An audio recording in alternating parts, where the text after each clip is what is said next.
Hello everyone, I hope you are all doing fine and swell. What I'm going to do now is I'm going to show you how to descend in the Antonov, how to prepare for landing, conduct an approach, as well as the landing itself. We will conclude the video with a couple of after landing things to block off, and this is the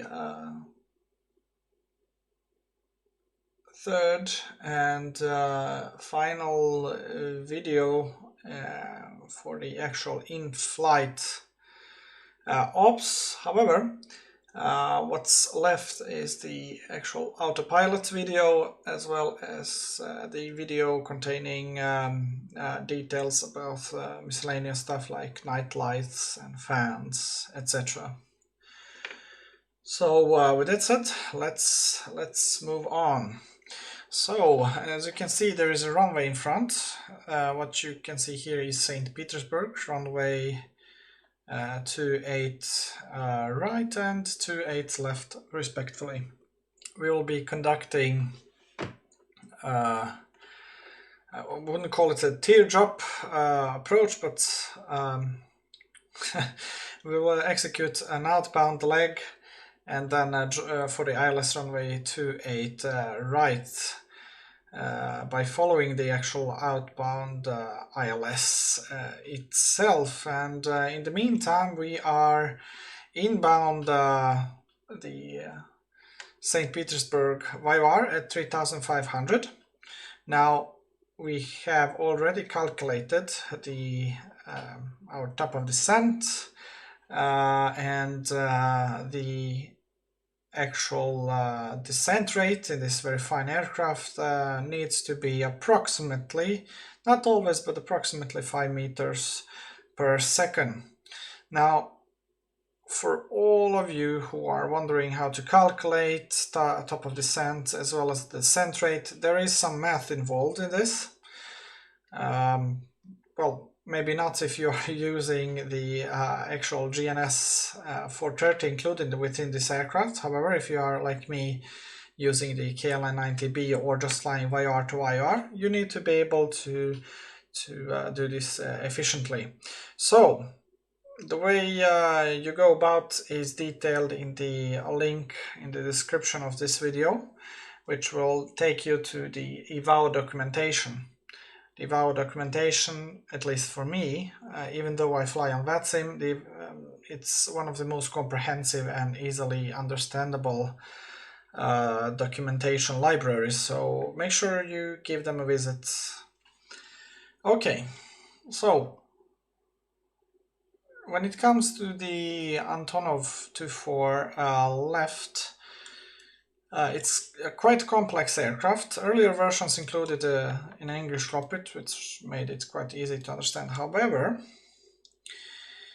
since this version is only printed in Russian, however, there are 2D pop-ups that are in English. Just make sure that you have booked in English language in the settings and saved it during your load. So this will give you a 2D pop-up in English, which will make it quite easier to understand when you are navigating. So when you're approaching or when you are flying in general VIOR to VIOR, there are a couple of things to take note. The OBS needle here, which is usually where you as well set the actual inbound course, it's only arbitrary for the first officer and of course the captain side. Now I can move around here, but the actual localizer needles won't move. The reason why is because all of that is set on the flight engineer's panel. The flight engineer is the only one as well that has the DME readout at his panel, so this makes it quite difficult to fly in one-man ops. To set my frequency, you go on top here on the overhead and make sure that the DME is bucked to on, and set your frequency by using the left and right knobs respectively. Okay, so on the flight engineers panel, there are some things to note here. First and foremost, you have to activate the those sources that you are using. In our case, we are using both, so captain side and first officer side source. You need to make sure that you have set VIOR on the up position and not the NDB button, because you can both use NDB and VIOR at the same time, or the ILS. You can switch between those very quickly, but you can't use both. Okay, so on the bottom hand side here, now this will confuse a couple of people. When you're flying, I do humbly apologize, when you're flying to a station following an inbound radial, you need to select from. So, and when you are flying on the outbound radial to a station, you need to select to. So let's say we want to capture an ILS at let's say 275, which we actually will do. What we need to do then is we need to set it to OT, to from, to the from position.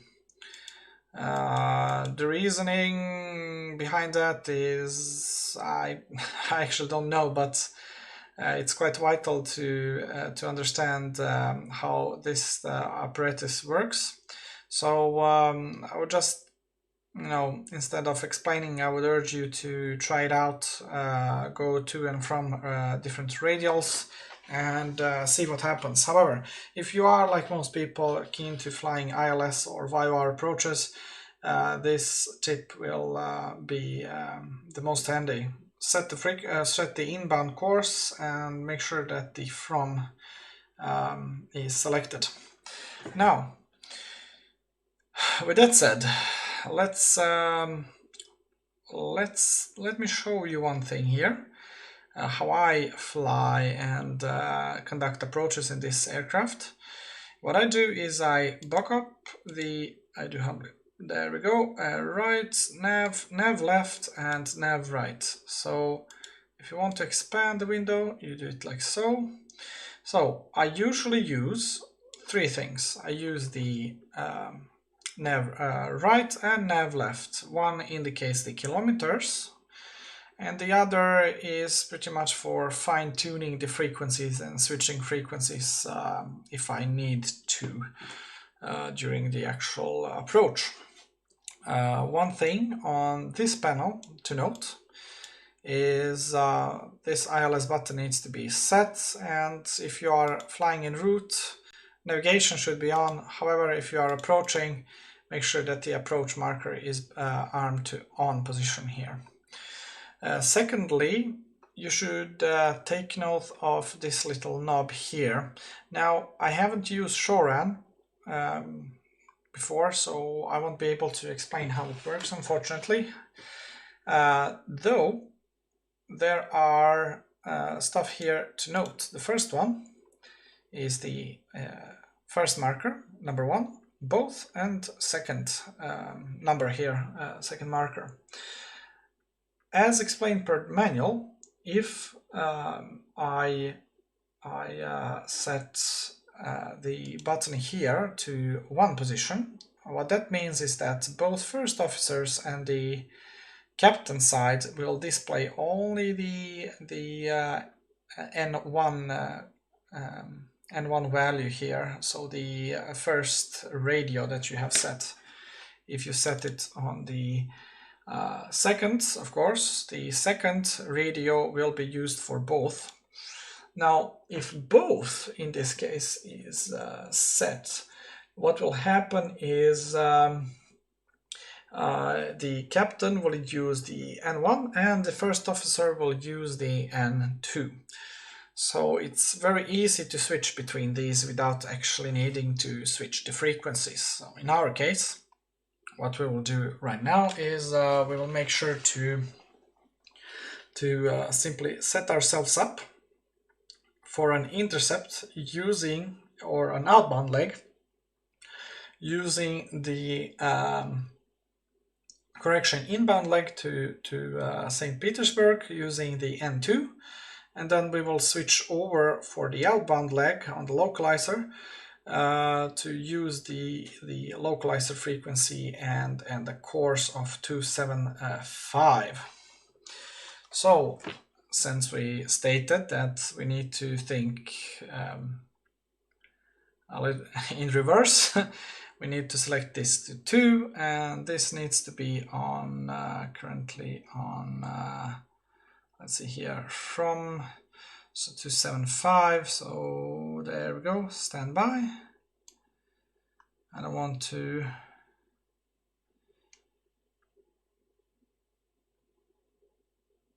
it's quite difficult if you haven't flown VIR before, so make sure that you practice in a regular Cessna before you do conduct these things. So let's select it to from, or correction 2. This should work. And now we need to we can switch over to second in a very short while. Let's just move this like so, and downgrade this one, and make sure that the autopilot is always on, like so. Okay, so let's have at it. The runway, as you can see, we have captured the inbound radial, so we are heading inbound right now. So unpausing. 3, 2, 1. And let us capture. There we go.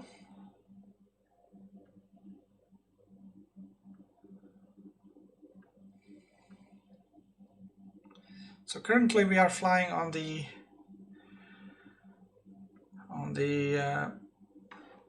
first officer side.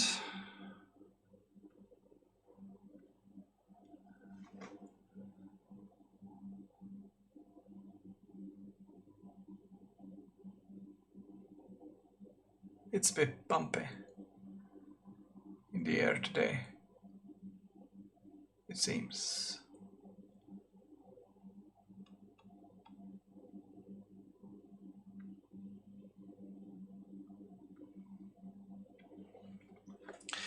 When you are approaching as per manual, the approach speed will be approximately between 200 and 220 kilometers per hour, located here. So make sure to take that into your account when you're flying. So let's use this. Now let's say that we are about to leave to 2500. So what happens now is we need to make sure to read our checklist, and the checklist itself states, let's see here, the checklist itself states that let's see, a briefing is discussed, seatbelt signs are on, instruments are set, and DI alignment, of course, like in the previous video, you have to make sure that the DA is aligned, which it currently is. I know that because I did it before. So DA alignment as required. Approach is not necessary just yet. Okay, we are just about to pass it, the DME. What we can do now is we can switch over to both, like so, and hopefully we will capture the outbound ILS leg currently. There we go. and it should get smaller the more out we go.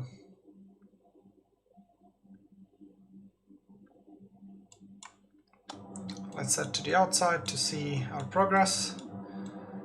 So the further we go out, the further the needle will move closer to us, hopefully.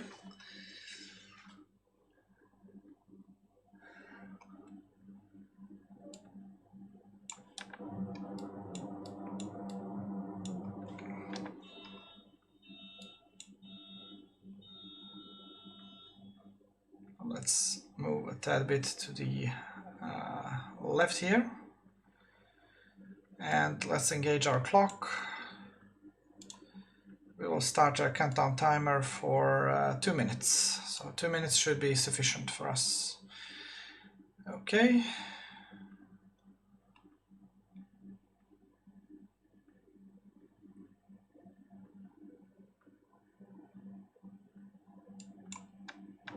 The ILS should be, let's try and intercept it a tad bit here. There we go. ILS is coming up. So I'm just going to align myself with the ILS, just about something like so.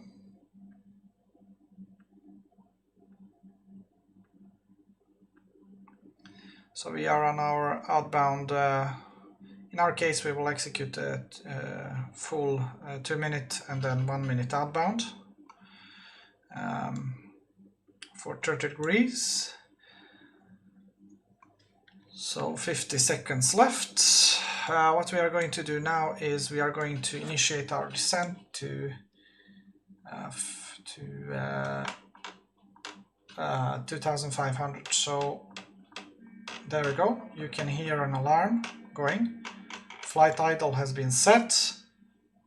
Press this button to cancel the alarm and click on the descent button.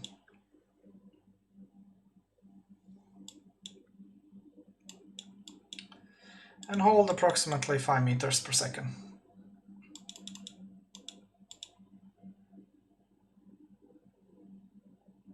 That bit to the right.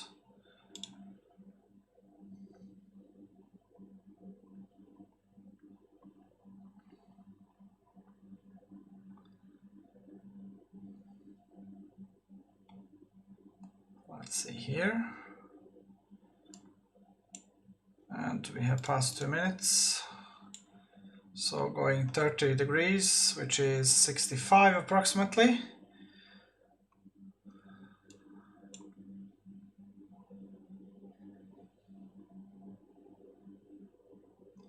Once we are aligned, it's 1 minute. Let's see here, I'm not accounting for winds, as piloting this aircraft is difficult as it is.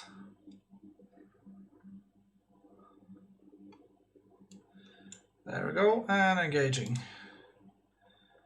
So 1 minute outbound. Oopsie daisy, and almost forgot to level up here at 2,500. Oopsie daisy. This is what happens when you do things in haste.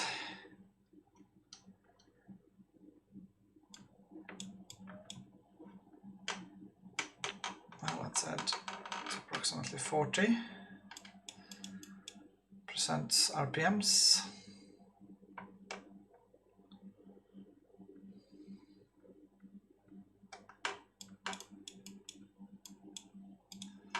Altitude capture, 45 seconds. Now let's hold approximately 30. There we go. 30 should be fine. And 1 minute initiating turn.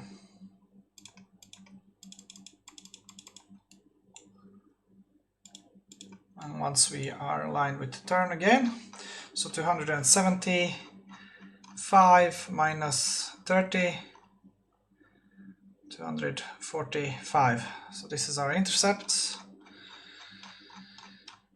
Let's see here, 275, 275, and let's select it to the from position, or to there we go.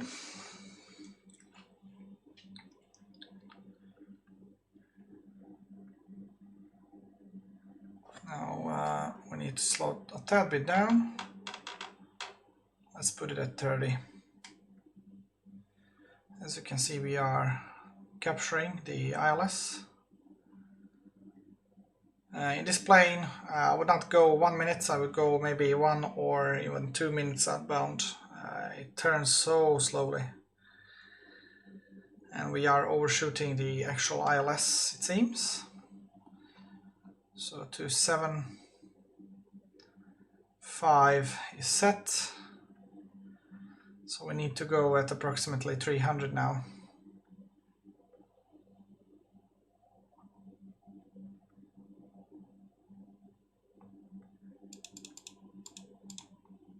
Sounds like so.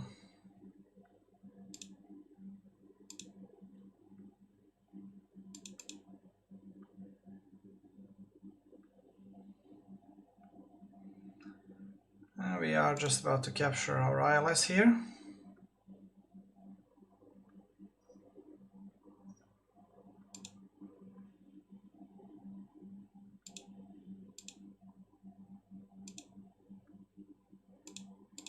Okay, an ILS has been captured, or so to speak, the actual localizer of it. So now that we are actually aligned, there are a couple of things to note. The first one is our distance here. Now this reads in kilometers. Usually in this aircraft, I would implore you to do always a full configuration approach leg on final. So full configuration simply due to the Antonov being very slow to react, and yeah, you will need the extra drag. However, it will be quite a lot of drag that you will have. So if an approach is set for, I do not know, maybe 20-mile final, maybe make sure that you have a full configuration approximately at 10 nautical mile final. So make sure that you convert these units into nautical miles, and to do so quickly without having to use your head count, there is a conversion, unit conversion, which is a phone menu that you can use. In this case, maybe meters per second to feet per minute, not between kilometers and meters, but or I do have, there we go, kilometers and nautical miles. So in this case, maybe 20 kilometers. So full configuration should be established very, very soon. In my case, almost immediately. So I'm going to go for a full configuration. So what do we do now? So we need to disable the actual bleeds for the approach. That's very vital. Gear needs to be down and locked. Flaps need to be set as required. In our case, 38, which will give us an approach speed of approximately 220 to 200 kilometers per hour, as well as the actual landing lights, which are located here. So first you need to extend them for approximately 5 to 10 seconds, and then you need to make sure that they are set to the landing position. Okay, so let's go. To disengage the autopilot, you will need to press this button.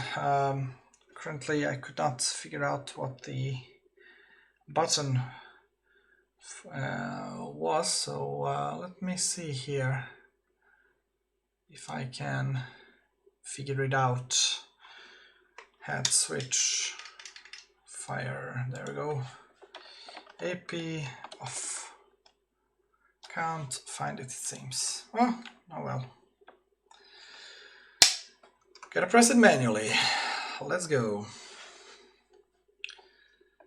So I'm not saying this will be the greatest of the landings, but I will do my best. There we go. Let's slow that bit down. A warning is sounding. Disengage the warning.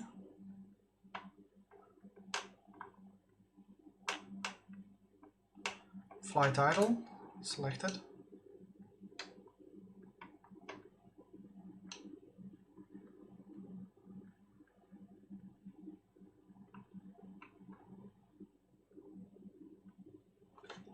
Okay, and we can extend flaps 5.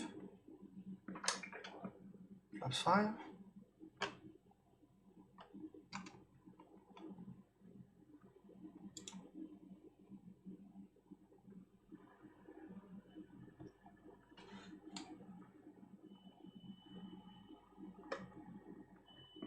Flaps 10. Flaps 1.5. Gear down. Add some thrust.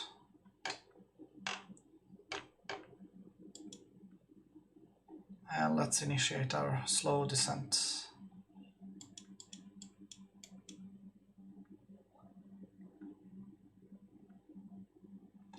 As you can see, there is no ILS capture. You have to descend by yourself, either manually or by the use of the vertical speed hold as well as heading/bank hold. So I'm trying to do that right now. There we go. And we are 250. We can extend the... There we go, elevator force. And the landing lights are on.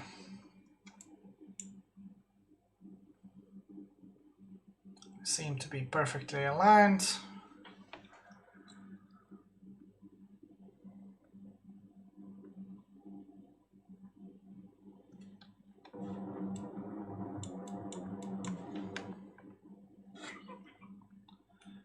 Okay, and it's time.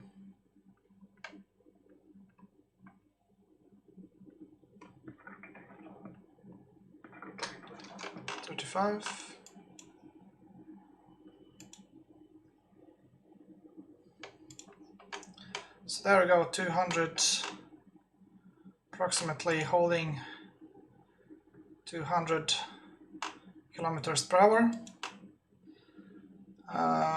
220.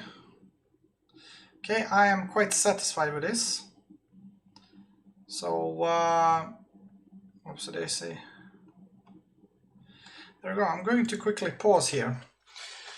So, approach checklist.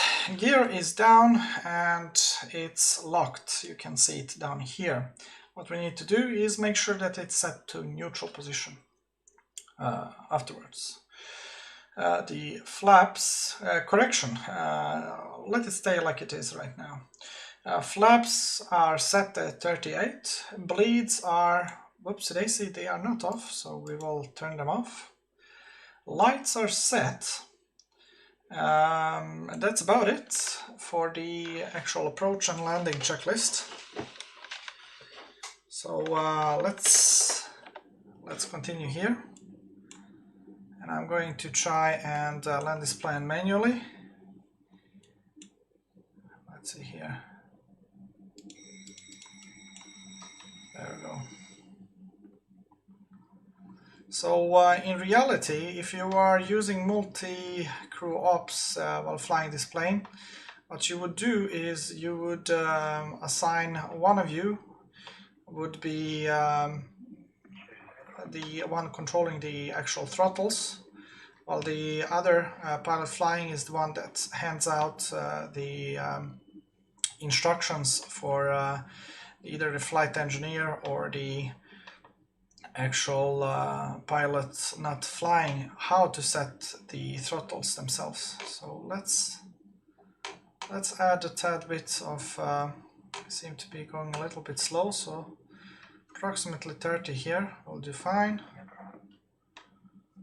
There we go, and slow down to 5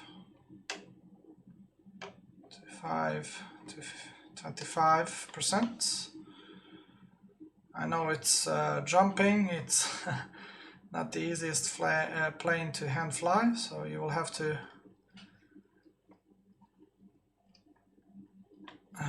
there we go, easy there. The workload is quite huge, as you can see. You're a tad bit too high. That's okay, this baby can make it. Let's see here. As you can see, we are capturing.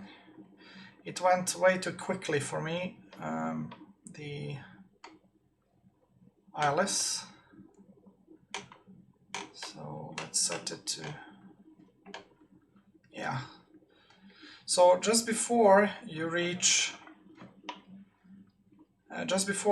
your landing flare, so continue like so. We are 200 at 25 approximately. Whoopsie daisy.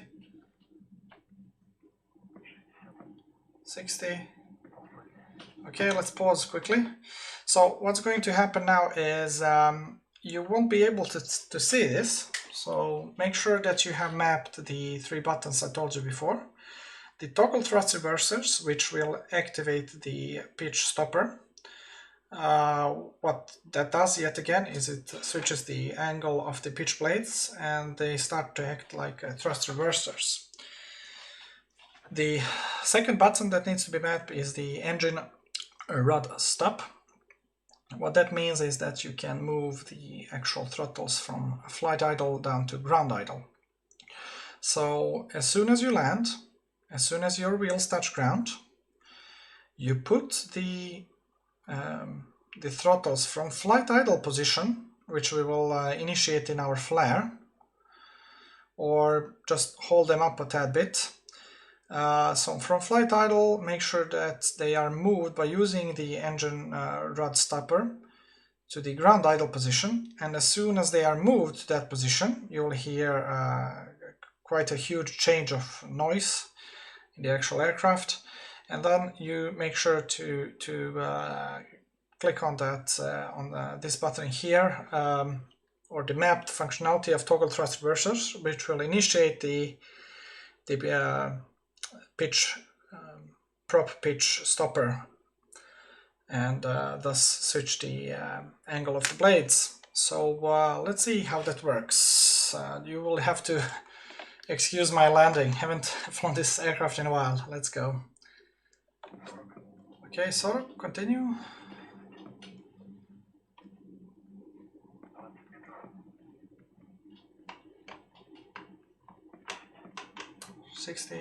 Flight idle.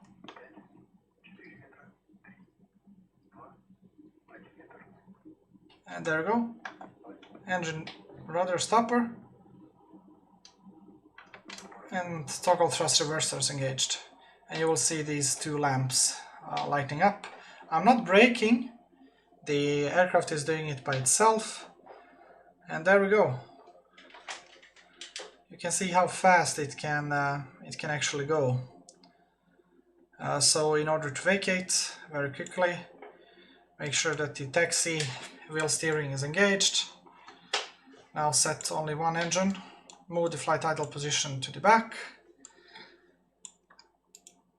Let's disengage this one here.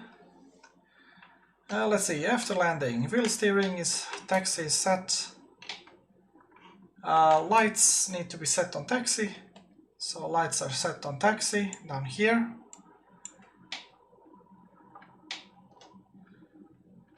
Flaps.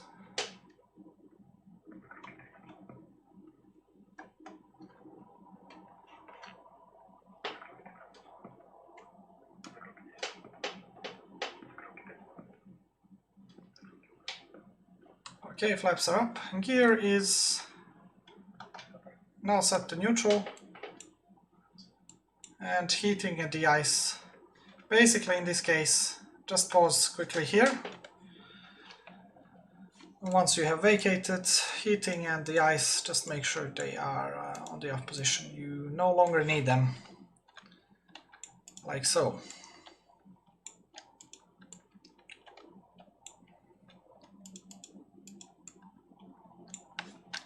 Okay, and let's continue.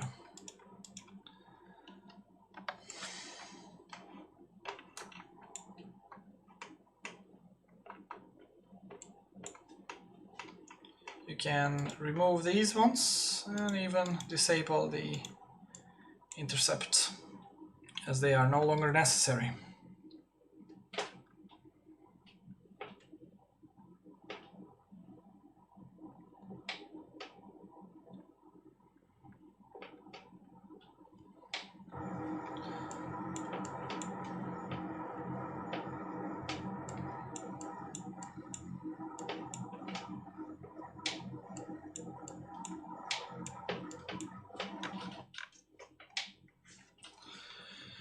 Okay guys, and let's slow down.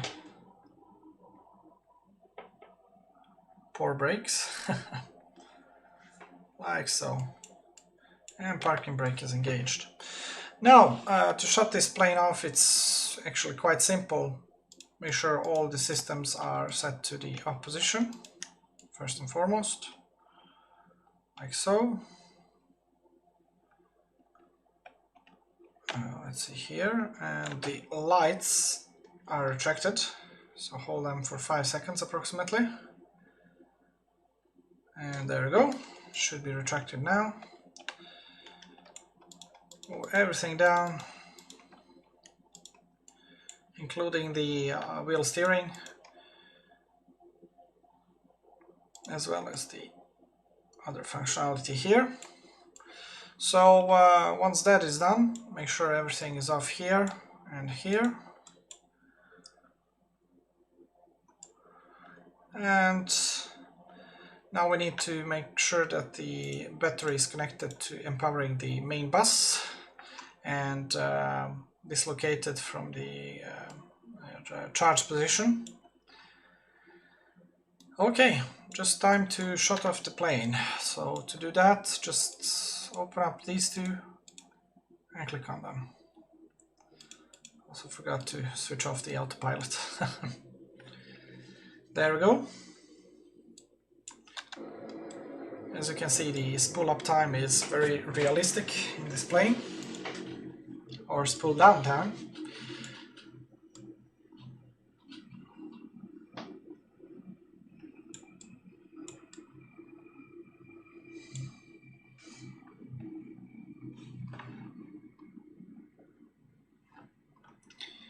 There we go. Now I do know that there haven't been any sounds for you today to hear. In this particular video I will investigate the actual issue in the later counterparts. However, this should work to start with, so to speak. Okay, that's about it, and hope you enjoyed, and see you in the next video.